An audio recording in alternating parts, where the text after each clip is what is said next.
बहन जी बनी फिर बसपा की राष्ट्रीय अध्यक्ष। बसपा की कार्यकारिणी की बैठक में हुआ ये बड़ा फैसला।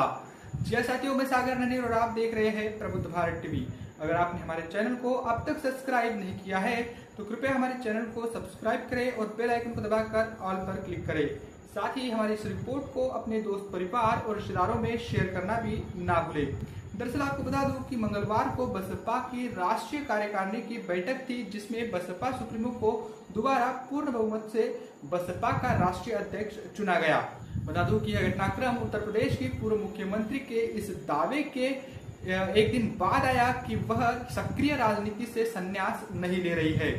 उन्होंने कहा था कि मैं सक्रिय राजनीति से संन्यास नहीं ले रही हूं और जातिवादी मीडिया मेरे खिलाफ ऐसी फर्जी खबरें फैला रहा है।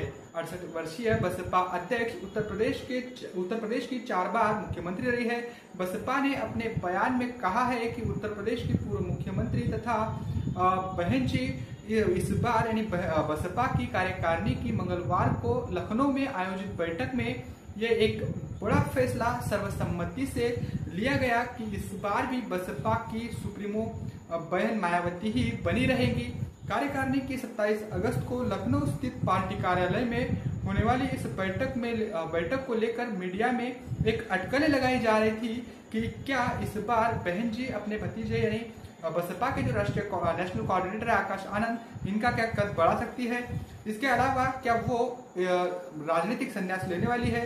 तो ये तमाम जो अटकलें हैं वो लगाई जा रही थी, जिसके बाद बसपा प्रमुख ने सोमवार को एक्स पर अपने आधिकारिक खाते पर कहा कि बहुजनों के अम्बेडकरवादी कारवा को कमजोर करने की विरोधियों की साजिश को विफल करने और बाबा साहेब डॉक्टर भीमराव अंबेडकर एवं मान्यवर कांशीराम जी की तरह ही मेरी जिंदगी की आखिरी सांस तक बसपा के आत्मसम्मान व स्वाभिमान आंदोलन को समर्पित रहने का मेरा फैसला अटल है।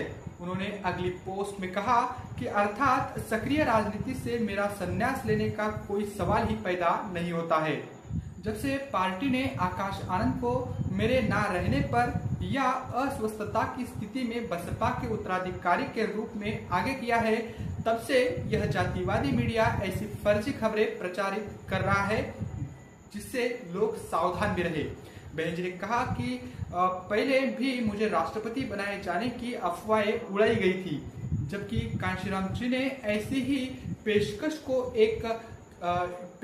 एक कहकर ठुकरा दिया था कि राष्ट्रपति बनने का मतलब है कि सक्रिय राजनीति से संन्यास लेना, जो पार्टी हित में कभी भी गवारा नहीं हो सकता है।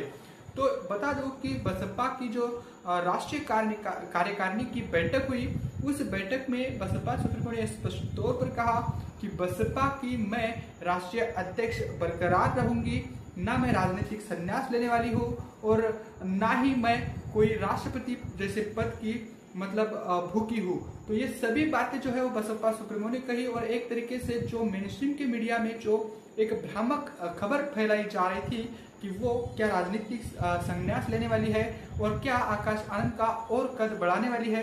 तो इन तमाम घटनाओं पर बसपा सुप्रीमो ने हालांकि पहले ही एक्स अकाउंट पर अपने लिखा था कि वो कोई भी राजनीतिक संन्यास नहीं लेने वाली है।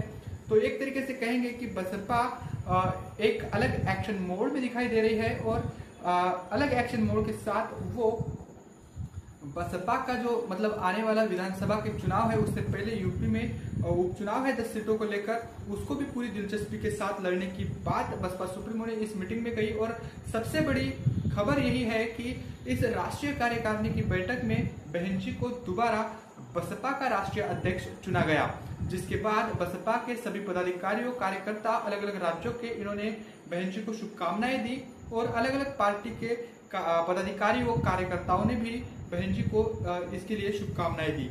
तो बता दूं कि 27 तारीख की इस कार्यकारिणी की राष्ट्रीय कार्यकारिणी की बैठक में बहन जी को दोबारा एक बार राष्ट्रीय अध्यक्ष चुना गया और आने वाले समय में जो भी चुनाव होंगे, फिर चाहे वो उपचुनाव हो या फिर मेन चुनाव यानी विधानसभा या लोकसभा, बसपा अकेले अपने बलबूते पर और पूरी दमदारी के साथ लड़ने में जुटी रहेगी। और इसके साथ ही ये भी सलाह दी गई कार्यकर्ताओं को कि अपने कैडर के आधार पर मजबूत भी करे। तो बहन जी को एक बार फिर से बसपा का राष्ट्रीय अध्यक्ष चुना गया। इसको लेकर आपकी क्या कुछ राय है, कमेंट करके जरूर बताएं। बने रहे प्रबुद्ध भारत टीवी के साथ।